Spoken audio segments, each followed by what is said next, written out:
Classwork 4.6. Here we are. We are now at a point where you're going to graph polynomial functions that are given to you. However, I am only going to ask you to graph equations that are given in factored form.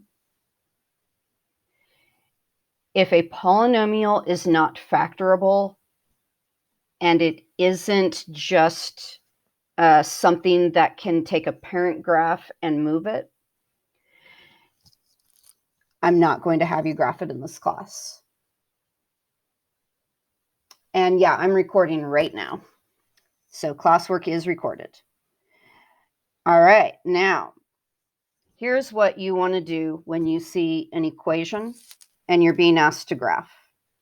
So I've got that 1/3 right there in front. And then I'm going to try and kind of go back and forth so I can more easily refer to some of these.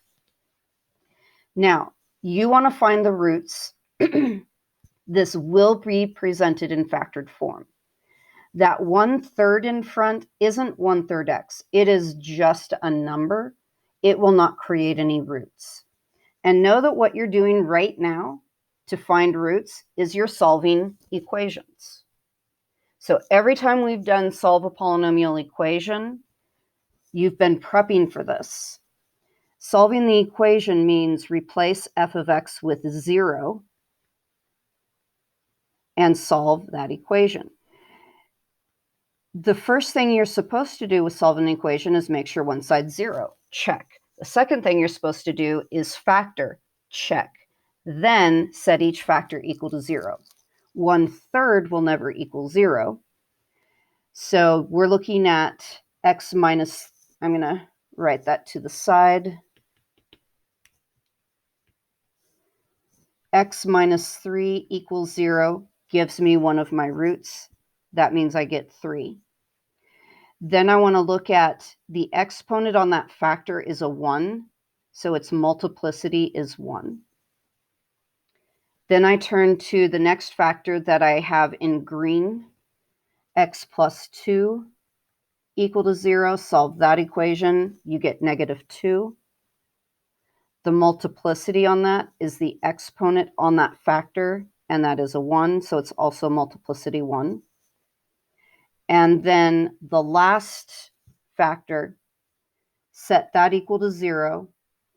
Now, I'm going to start by just writing the whole thing, but realize that with that squared, you don't need it in solving for equals 0. You can go inside and just solve for what's inside of it equal to 0. And then you get 1. The multiplicity on that is the exponent on that parentheses, so it is multiplicity 2. So that's the first thing you're going to do when you are asked to graph, is find the roots, including multiplicity, and I repeat, this will be given to you in factored form. The next thing you're going to do is find the Y-intercept. Now realize that the roots are the X-intercepts, and with X-intercepts, you're replacing Y with 0. However, the Y is the f of x, and that's why I wrote this line here, was to emphasize to you that we're replacing f of x with 0 and solving that equation. Now, for Y-intercept, I'm replacing x with 0.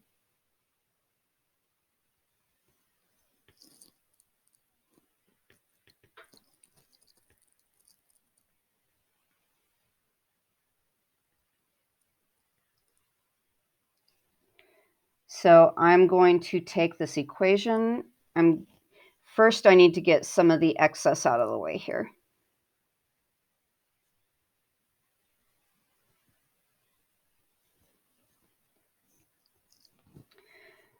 So I'm taking this expression and I am replacing each x with 0.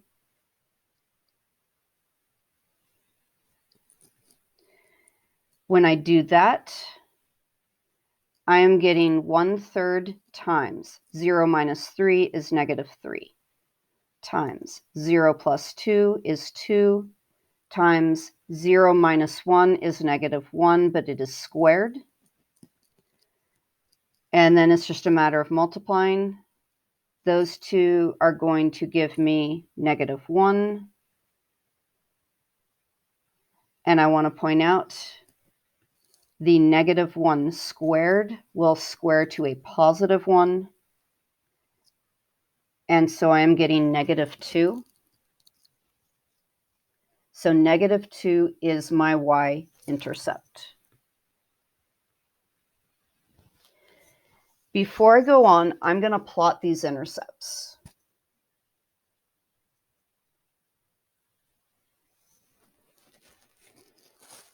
And let's see, I'm going to use red, and I'm going to use a circle and see if that works out for me. Y-intercept -2. Yay! Then an X-intercept of +3. It stopped doing circle. I have to keep saying it every time, apparently. Okay, now it doesn't like me anymore. No, go back. Now I'm having problems. Fine, I'll just draw. -2 is another X-intercept, and +1 is another X-intercept. So these, by the way, are the only points that need to be accurate as you draw your graph. These are the only accurate points I expect out of you. If you want to create more accurate points, it's up to you. But know that when I look at what you have, I'm looking for these points only, the X-intercepts and the Y-intercept. Now, how do you determine degree when you're looking at factored form? The answer is, if you already found the roots, and by the way, I think I told you before, but let me double say it again. Root means the same thing as 0, which also uses the word X-intercept as well. So roots mean zeros. If you have all of the zeros, all of the roots, and you know the multiplicity of each one, seriously, just add the multiplicities. You've got the degree.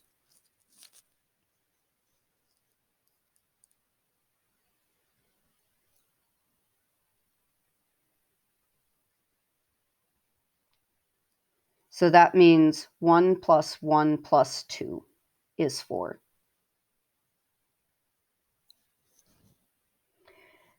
Now, with a degree 4 polynomial, you can determine end behavior. And for some of you, you can look at that equation and you know whether the leading coefficient is positive or negative. Others of you don't see it. So I'm going to tell you how you can determine your leading term. I'm going to erase this, and I'm going to emphasize that for end behavior, that is determined completely and entirely by the leading term. And so I'm going to go over here where I can still see it and put down leading term. Not just leading coefficient, but entire leading term. What you're going to do is every time you see a parentheses, you're going to take out the addition or subtraction of a number. Basically, what you're doing is you're looking in each parentheses and taking that polynomial's leading term. Now, the 1/3 is very important. This is part of it as well. So for the leading term, I'm going to take that 1/3.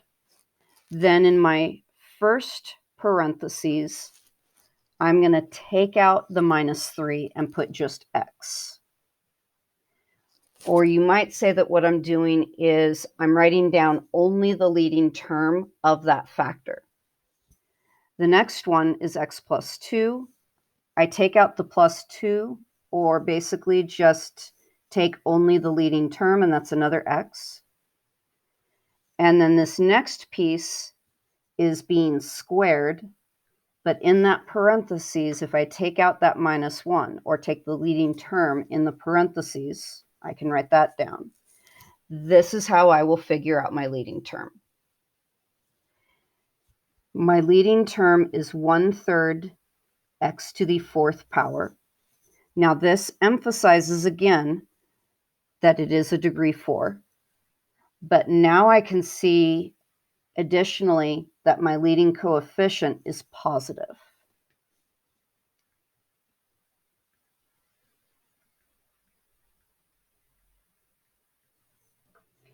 And so the leading coefficient is giving you a response to, as x heads to positive infinity, f of x must also head to positive infinity. If the leading coefficient were negative, then I would write negative infinity to my answer. Now know that if you don't write the plus in front of the infinity, it's an automatic assumption of positive. And in fact, you don't have to write it. You can write just infinity, as you can see here. But if you're referring to negative infinity, you have to write it.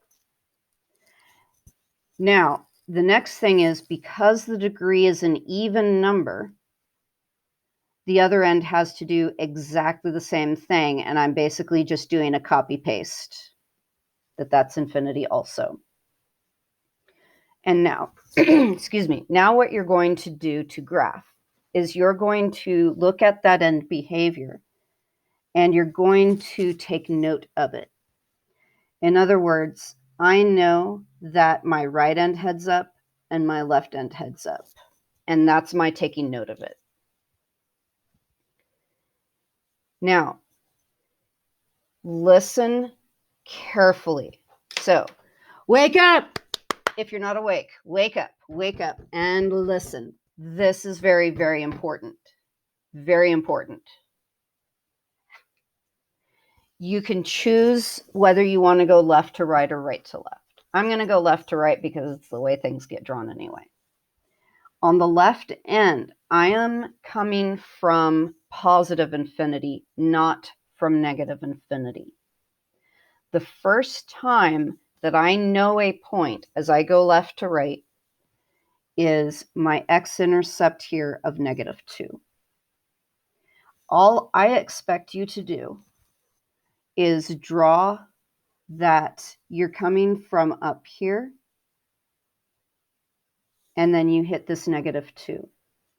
Now, -2 has a multiplicity of 1. So that means it's going to just ninja slice through the x-axis. Now, as I look from left to right, the next point that I am aware of is the y-intercept. So you want to make sure to go through your y-intercept. Now, here's the thing. You don't know, and I don't expect you to know, how low this graph goes or where it is at its lowest. So you just need to make sure that you go through this point. That's all. Now, I look again at the graph, and I see that the next point that I am expected to know is the x-intercept 1.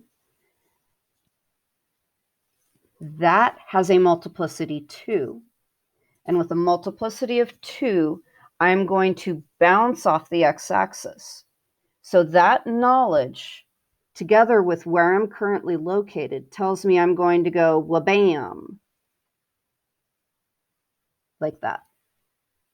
And you're expected to notice that you have a relative maximum point there at that x-axis. Now, as you continue to go left to right, the next point you're aware of is 3. and that has a multiplicity of 1. If you are currently located here with a multiplicity of 1 on that next X-intercept, you know that you go down, but you don't know how far you go down. And you've got to come back up and do a ninja slice through. And then there you go. That is as far as I expect for you to be able to graph a polynomial in this course. I want to show you what the actual graph looks like and point out that this is what I drew and it's not the exact graph. This is what the actual graph looks like. I do not expect you to know that it goes down this far. And the reason I know that both ends head up is because the leading term has a positive leading coefficient. The positive leading coefficient means that on the right side of the graph, I go up. And then the fact that the degree is an even number, which I can see in both of those places, that the other end has to do the same thing. And so they're both up. And I want to repeat, I do not expect you to know how low it goes here, how low it goes here. I even have a note on the answers. The graph only needs to be accurate for the following. 1, behavior at X-intercepts. So I'm going to erase this and I'm going to highlight behavior at X-intercepts. That means that, doot, and doot. The ninja slice and the bounce. And if you have a multiplicity 3, an inflection point, which I sometimes call a wiggle. 2, end behavior.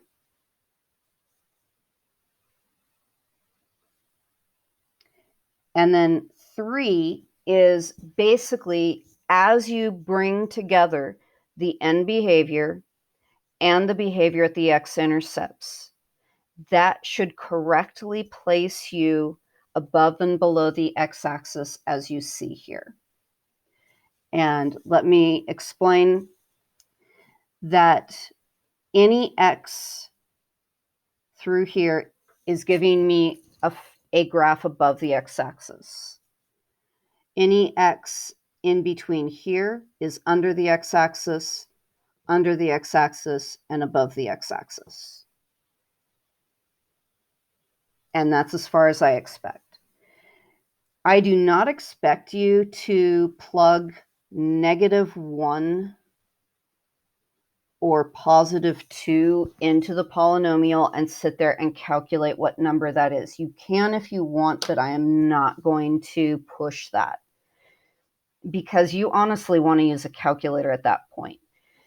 And the purpose of what we're learning here is so that you can understand what polynomials do,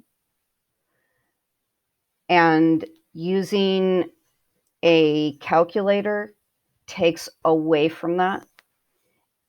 If you are using an electronic device to help you get this, you're not grabbing onto the polynomial sense, just like number sense, that you need to be gaining right now so that you can handle not only this unit, but when we hit the next unit with rational functions, it's going to be even harder. You have to understand these polynomials to even begin to understand the rational functions. It is that important. It is that vital. Make sure you understand these. All right. Now, what I'm going to do is I'm going to come back for the second example, because if I don't get back to it, it's not the end of the world. But I want to make sure to hit this because this is different. Oh my gosh, I just remembered I wanted to go get more coffee when I had a break, and then I didn't. Oh well. All right. Yeah. Can I ask that question? Absolutely. Okay, so if the degree is, I guess let's say odd, and the and behavior or the leading coefficient is like positive, does the graph still like go up and down, or is it just up? Or... So you said the positive leading coefficient, right? Yeah. Okay. So if you have a positive leading coefficient, you know the right end is up. And then if it's an odd degree, the left end does the opposite direction. Okay, so the degree controls like the other half? Yep. Okay. And it's just an issue of, excuse me, whether it's an even or an odd degree. Okay, thank you. Absolutely. So I want to get through this one because it is an entirely different problem. And here's what you should do. Number one, look at your X-intercepts and decide what the multiplicity is of those roots or zeros or X-intercepts, whatever you want to call them. I'm going to call them roots. I actually prefer roots because zeros gets confusing when you go through zero, the number. So for roots, I can see that -1 is one of my roots. And what do you think is the multiplicity on -1? Yep.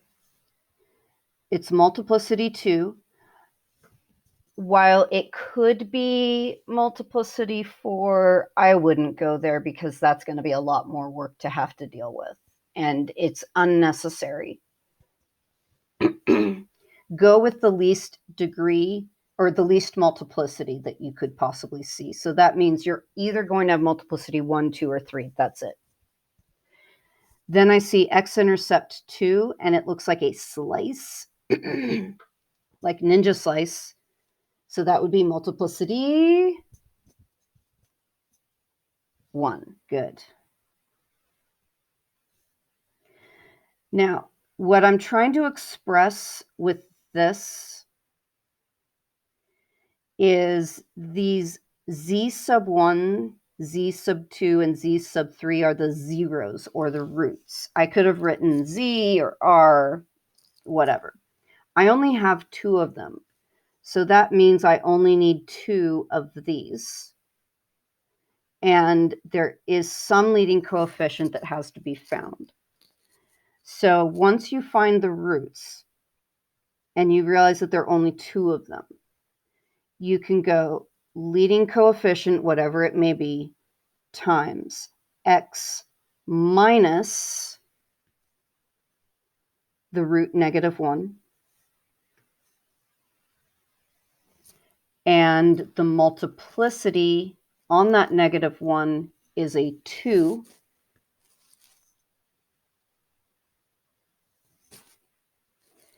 Then the next factor is going to be x minus the next root. The next root is a positive 2. And then I need to look at the multiplicity, and that's the exponent. And at that point, you have started writing the polynomial.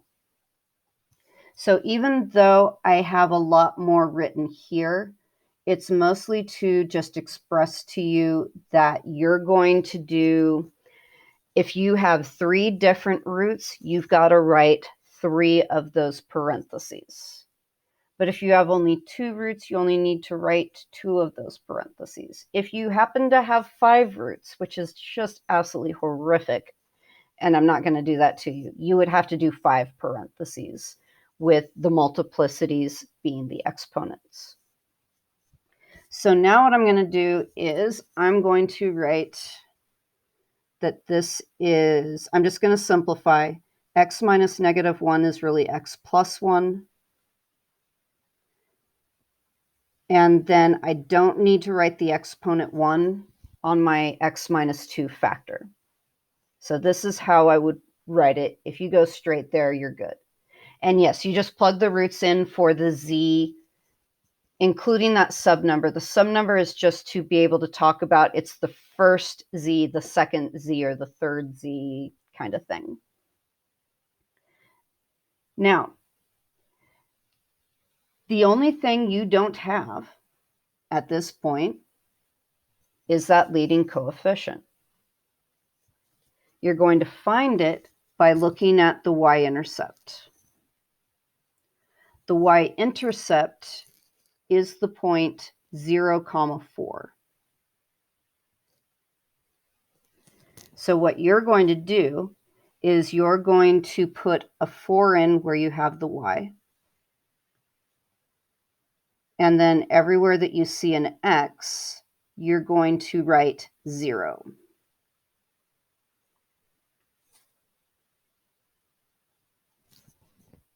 And keep that C, because that is our goal right now, is to find out what that C is.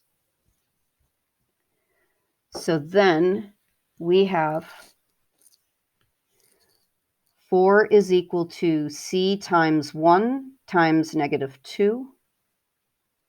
And then divide both sides by -2.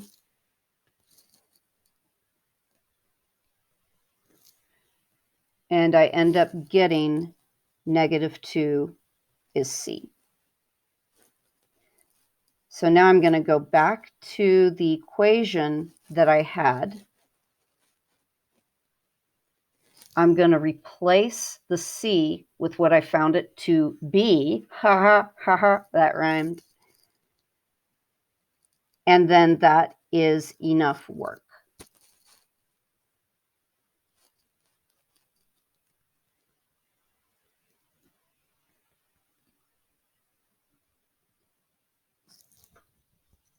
Miss Blanchard, I have a question. Yes.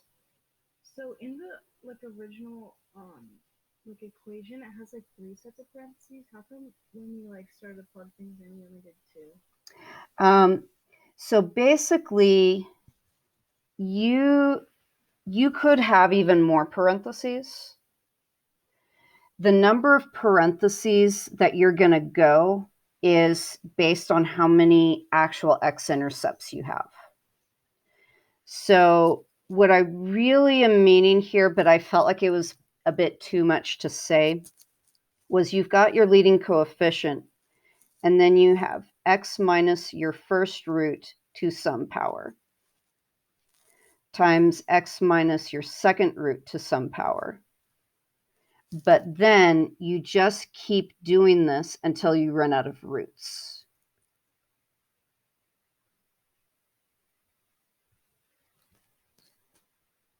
And then I don't want to use the letter M or N. So how about I just use P? There we go. So the idea is you're just, for every X-intercept, you're bringing in a parentheses, and you just need the number of parentheses to match how many X-intercepts you actually have. Did that answer your question? Yeah, thank you. Awesome. Okay, so that is the answer. And now I'm going to go back up, and we're going to look at the second example. So I also think it's good to kind of go back and forth a little bit. We first looked at, from the equation, how do I get the graph? Then we did, I'm given the graph, how do I get the equation? And now I'm going back to, we've got the equation, how do we get the graph? And each time, the biggest issues are roots with your multiplicity and the Y-intercept. End behavior is something you have to deal with if you're drawing the graph. But if the graph is given you to begin with, you may not need that end behavior, because knowing the Y-intercept gets you far enough to creating the correct leading coefficient. So here we go. First, looking at the equations, you want to see that you have a negative 1/5 times x. That's going to give you a root. That factor will only equal 0 when x is equal to 0.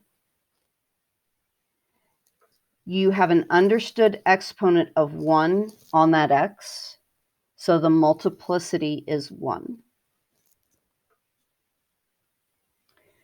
Then we go to the next parentheses and look at what can I plug into x to make x plus 3 equal 0, and that would be negative 3. And I look at the exponent on that parentheses for the multiplicity. And then next factor, next parentheses, x minus 2 is 0 when x is equal to 2. The multiplicity is the exponent that we see. And so that gives us some starting points. I've got 0 for x, negative 3 on the x-axis as well, and 2 on the x-axis. The y-intercept, you might already know it if you see it. If you don't see it, then realize that what you need to do for y-intercept is plug 0 into the x's. So negative 1/5 times plug a 0 into this x. Plug a 0 into the next x. But do you already see where this is going?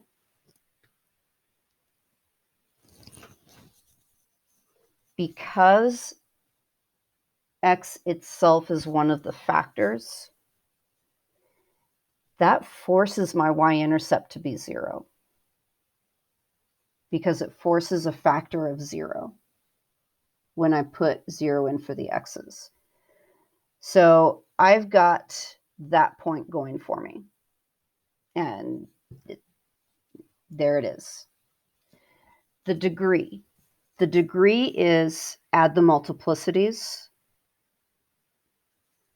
So this is degree what?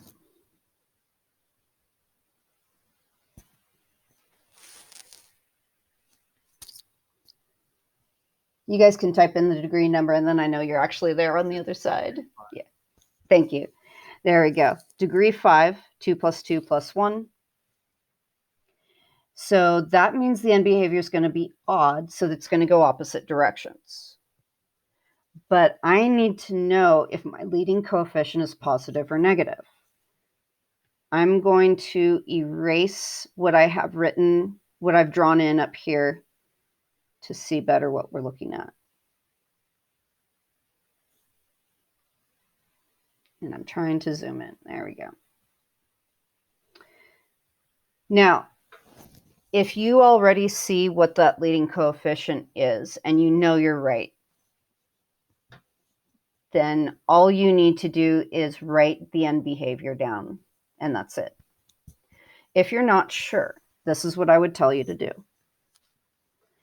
You have what leads, and then you have a parentheses and another parentheses. Write down what is leading, and that's the negative 1/5 x. Then, with the first parentheses, you want to look at only the leading term within that parentheses. So I'm going to emphasize the parentheses. The leading term within that parentheses is just this x right here. So we're getting rid of that plus 3. And I've got times x. And then I see another parentheses. Oh, I just realized something that I failed to do. Do you see this exponent 2? I can't ignore that. Next, I have parentheses with an exponent 2. And I think someone, there we go. And then in this parentheses right here, The leading term is the x, or take out the minus 2. And then look at what that is. That's negative 1/5 times x to the 5, x to the 5th power. The leading coefficient is negative. Here's a tip. I'm going to erase this up here. I'm going to give you a moment. Any questions before I erase what I drew in? Okay, here we go. Here's a quick way. Look at the just a number multiplied in the front. Then identify all your x's.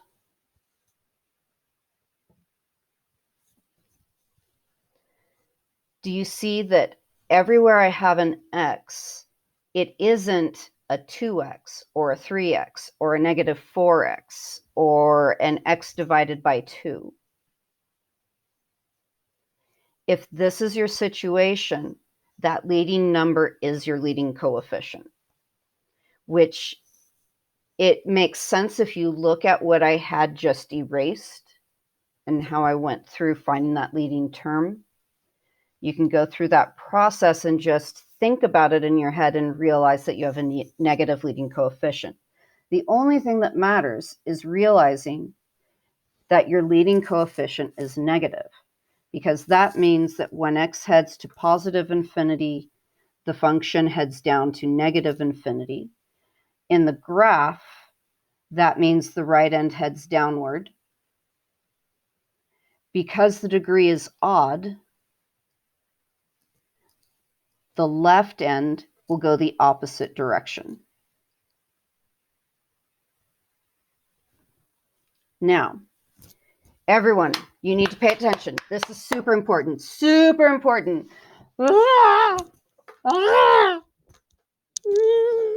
Pay attention, pay attention. Okay, did that get everyone? Very important right now. Once you determine the end behavior and you draw little arrows showing I understand this is the end behavior, you want to be paying attention to the multiplicities on these roots. And you know what? You may want to color code a little bit. So I already highlighted this in yellow. At x equals 0, that has multiplicity 1. And I think what I'm going to do is I'm going to blue highlight the multiplicity 2 roots. Negative 3 is a multiplicity 2. 2 is a multiplicity 2. That means when I get to those spots, I have to bounce off the x-axis. Now I'm going to draw the graph left to right.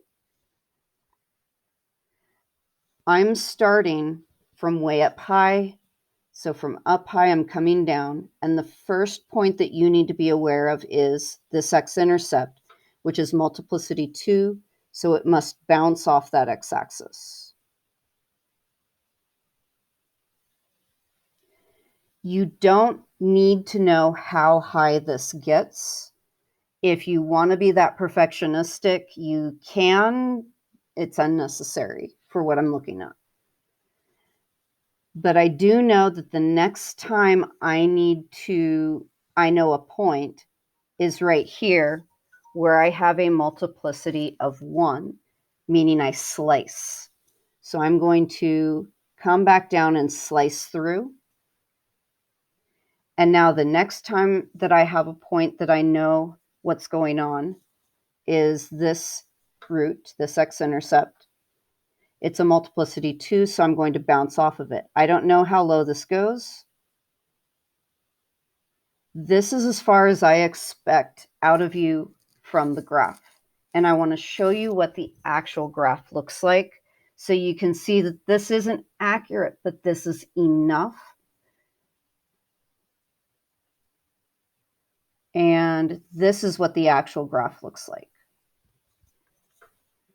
So again, I don't expect you to know just how high it gets and just how low it gets in between those x-intercepts. What I do expect is that you have the proper behavior at each x-intercept according to the multiplicity, that you have the correct end behavior, and then through only those, you are on the appropriate side of the x-axis as you draw your curve.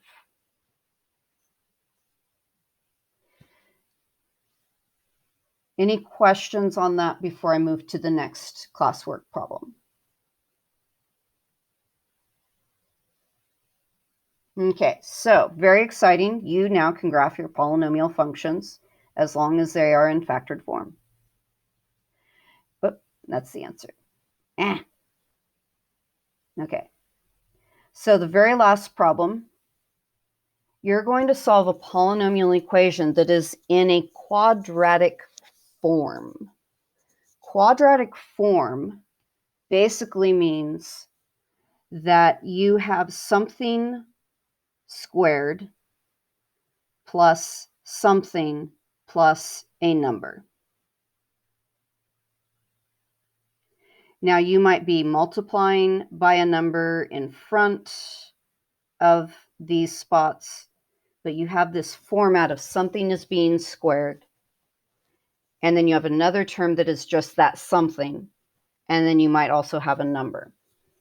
Now the first thing I'm going to do though, before I get to the fact that it's quadratic form and seeing that, is I'm going to make one side equal to 0. When you're solving polynomial equations, that is your go-to. Always make one side equal to 0 first.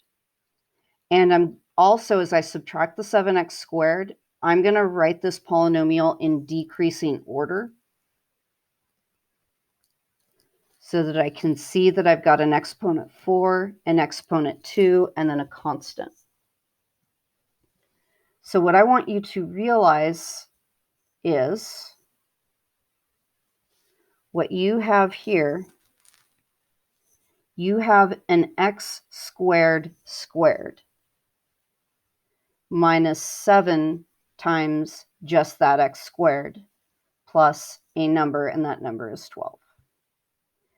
Anytime you are in that situation, you have what is called a quadratic form. And what that means is you get to deal with this in the same way you would deal with a quadratic. And the first thing with a quadratic is to factor.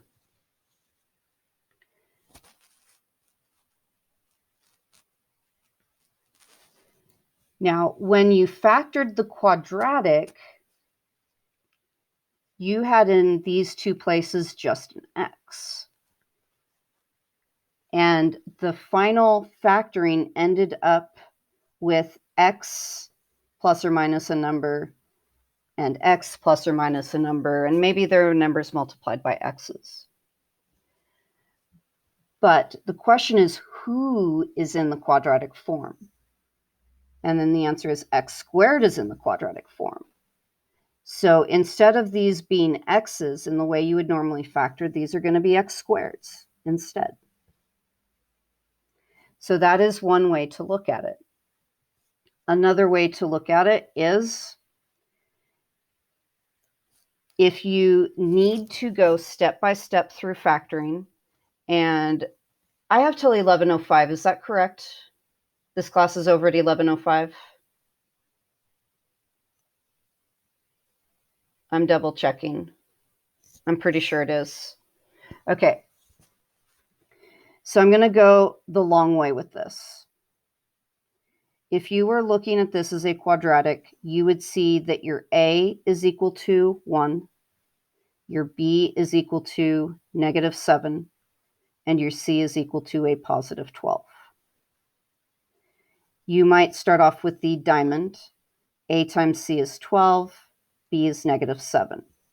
And then you find two numbers who multiply to make 12, add to make -7.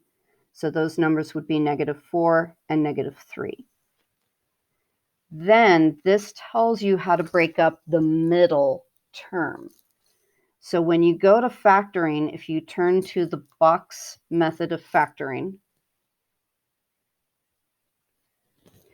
in the upper left corner, you have the highest degree term. In the lower right corner, you have the constant, and this tells you how to split up the middle term. Now that middle term is an x squared. So what you actually have is a -4x squared and a -3x squared. Then, as you're trying to factor, you can start with any of these 4 spots. I didn't mean to do that much.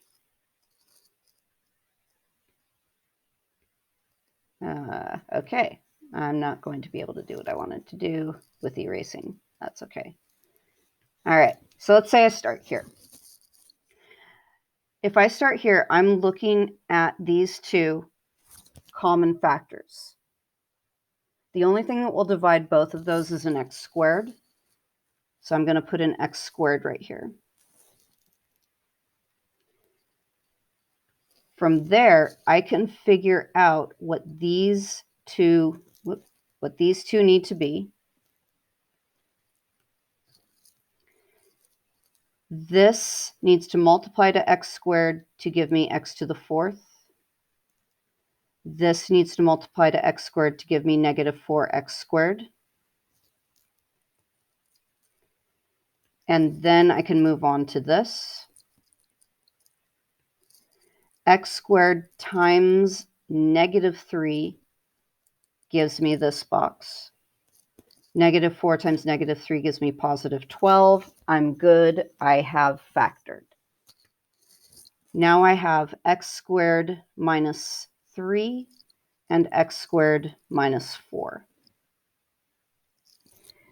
At this point, you can set each factor equal to 0 and solve that equation. Or you can factor farther if you see it.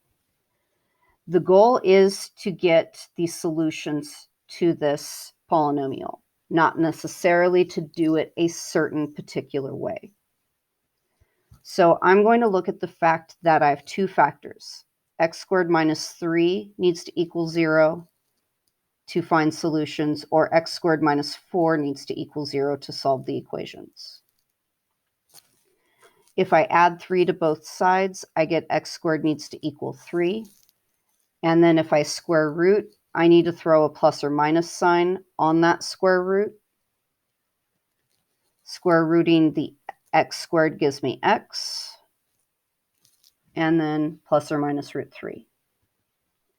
For the x squared minus 4, maybe you see that that factors nicely, or maybe you just see add 4, and then I need to square root with a plus or minus thrown on there. And that gives me x equal to plus or minus square root of 4, which is 2. I now have 4 solutions.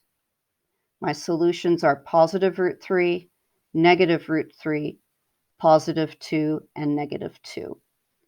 So I wanted to introduce you to that quadratic form to help you with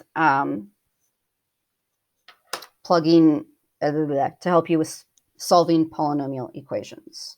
I'm going to stop recording.